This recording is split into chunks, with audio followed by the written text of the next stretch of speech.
প্রতীক সেনের বিষয়ে মুখ খুললেন এবার অভিনেত্রী সোনামণি সাহা। সোশ্যাল মিডিয়ার উপর আমার জীবন নির্ভর উল্লেখ করলেন এরকম অনেক কথাই অভিনেত্রী।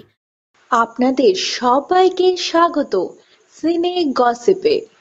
সোনামণি ছোট পর্দার জনপ্রিয় মুখ। মোহর, এক্কাদোক্কা, দেবী চৌধুরানীর মতো ধারাবাহিকে আমরা তাকে দেখেছি অভিনয় করতে। সাম্প্রতিক কোনো সিরিয়ালে দেখা যাচ্ছে না তাকে, তবে তার জনপ্রিয়তা নেহাত কম নয়। কিছুদিন আগেই ছিল তার জন্মদিন, ৪ এপ্রিল।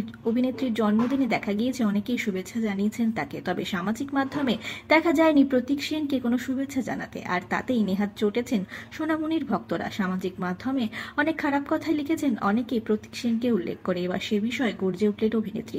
সামাজিক মাধ্যমে পোস্ট করেছেন সোনামণি। তিনি লিখেছেন, আমি তো নিজেই আমার সম্পর্কে এসব জানি না, কিন্তু আপনারা জানছেন, আলোচনাও করছেন। কি করে করছেন? আশ্চর্যের ব্যাপার।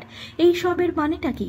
যার যা মনে হচ্ছে বলছে। এর আগেও আমি অনেক কিছু দেখেছি। দয়া করে আমার সম্পর্কে এই ধরনের আলোচনা করবেন না।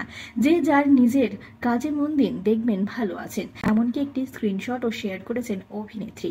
বন্ধুরা, সোনামণির সঙ্গে যোগাযোগ করা হয়েছে সংবাদ মাধ্যমের তরফে। সেখানে অভিনেত্রী জানান, কারোর সম্পর্কে খারাপ কথা বলে আমাকে ভালোবাসার প্রমাণ করতে হবে, সেটা তো ভালোবাসা নয়। ফেসবুকের উপর তো কারোর জীবন চলতে পারে না। ফেসবুকে কে আমাকে উইশ করলো বা কে করলো না সেটা কোনো ব্যাপার নয়। কাউকে এমন ভাবেও ভালোবাসাটা উচিত নয় যে একজন ভালো মানুষকে খারাপ করে দিচ্ছে। তিনি আরো বলেন, প্রতীক খুব একটা সোশ্যাল মিডিয়া করে না, যদিও ইন্ডাস্ট্রির সকলেই খুব অ্যাক্টিভ, তবে সেই জন্যে যে প্রতীক ভালো প্রজেক্ট হচ্ছে না এমনটাও নয়। লোকজনের কথা ভেবে রাগ করে বসে থাকলে বা কাজে বন্ধ করে দেওয়াটা নিজেরই ক্ষতি। সোনামণির জন্মদিনে প্রতীক সেন উইশ করেননি, তার জন্য সামাজিক মাধ্যমে অনেকেই নানান কথা বলেছেন প্রতীককে নিয়ে। অনেক কুমন্তব্য করেছেন প্রতীককে কেন্দ্র করে অনেকে। এবার সে বিষয়ে গর্জে উঠলেন অভিনেত্রী। প্রসঙ্গত, মোহর, এক্কাদোক্কা ধারাবাহিকে একসঙ্গে স্ক্রিন শেয়ার করেছেন প্রতীক আর অভিনেত্রী সোনামণি সাহা। এই সময় দুজনের প্রেম নিয়ে গুঞ্জন শোনা গিয়েছিল, তবে সে সমস্ত গুঞ্জনকে নস্যাৎ করেছেন তারা। বিনোদন জগতের আরো অনেক খবর নিয়ে আসছে আপনাদের কাছে, জুড়ে থাকুন আমাদের সঙ্গে। আমরা হলাম সিনে গসিপ, জুড়ে থাকুন আমাদের সঙ্গে।